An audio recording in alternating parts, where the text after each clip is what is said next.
नमस्कार मित्रांनो, स्वागत आहे तुमचं सूरज मुलानी ब्लॉग या आपल्या यूट्यूब चॅनलमध्ये. तर आता आपण पोहोचलेलो आहे म्हैसूरमधील जो म्हैसूर पॅलेस आहे इथं पोहोचलेलो आहे.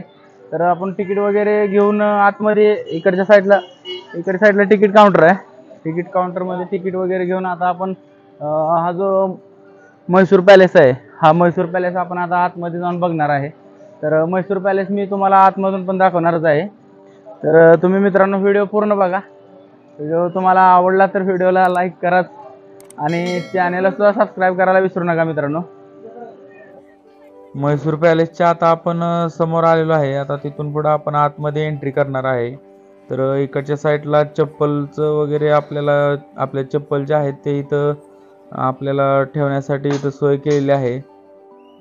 म्हैसूर पॅलेसमध्ये आता आपण समोर एंट्री केलेली आहे. इथं तिकीट वगैरे आपलं चेक करून आपल्याला पॅलेसच्या आतमध्ये सोडलं जातं मित्रांनो. तर म्हैसूर पॅलेस जे आहे ते म्हैसूर सिटीच्या बरोबर सेंटरमध्ये आहे. या म्हैसूर पॅलेसचं जे नाव आहे म्हैसूर पॅलेस बरोबर याला आंबाविलास पॅलेस म्हणून पण या म्हैसूर पॅलेसला ओळखलं जातं. वाडियार घराणं जे आहे ते आत्ता पण याच म्हणजे या म्हैसूर पॅलेसची देखरेख किंवा त्यांच्याच मालकीचा हा म्हैसूर पॅलेस आहे. आता सध्याला याची देखरेख कर्नाटकचं जे गव्हर्नमेंट आहे ते करतंय. म्हैसूरचा उल्लेख हा महलांचे शहर असेही केला जातो या म्हैसूरच्या शहराला, म्हणजे म्हैसूर या शहराला. तर या शहरामध्ये हा जो म्हैसूर पॅलेस आहे याच्याबरोबरच म्हणजे ह्याला धरून असे 6 राजवाडे आहेत इथं.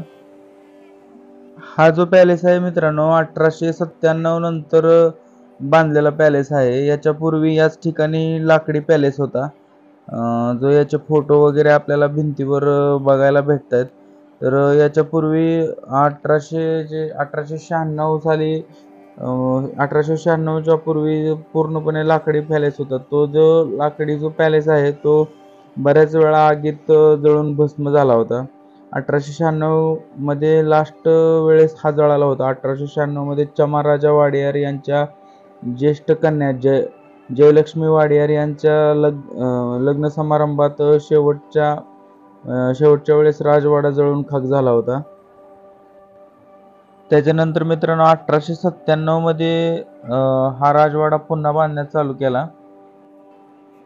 पुढे त्याचं बांधकाम जे आहे ते 1912 मध्ये पूर्ण झालं.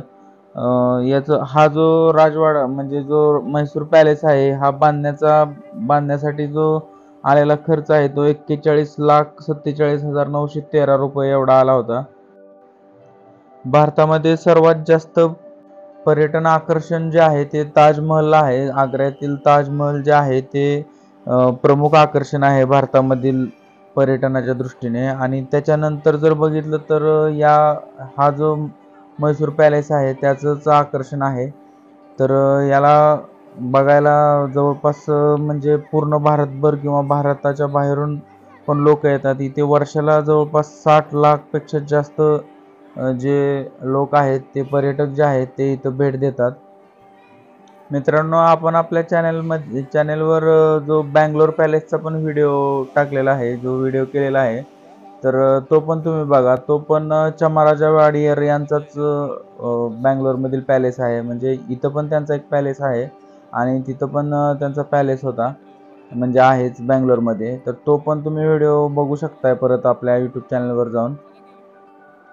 वाडियार घराणे जे आहे ते मित्रांनो कर्नाटकमधील एक म्हणजे राजेशाही असे घराणे आहे. महाराष्ट्रामधील कसे भोसले घराणे वगैरे तशा प्रकारे हे वाडियार घराणे कर्नाटकमधील फेमस असे किंवा राजेशाही घराणे आहे.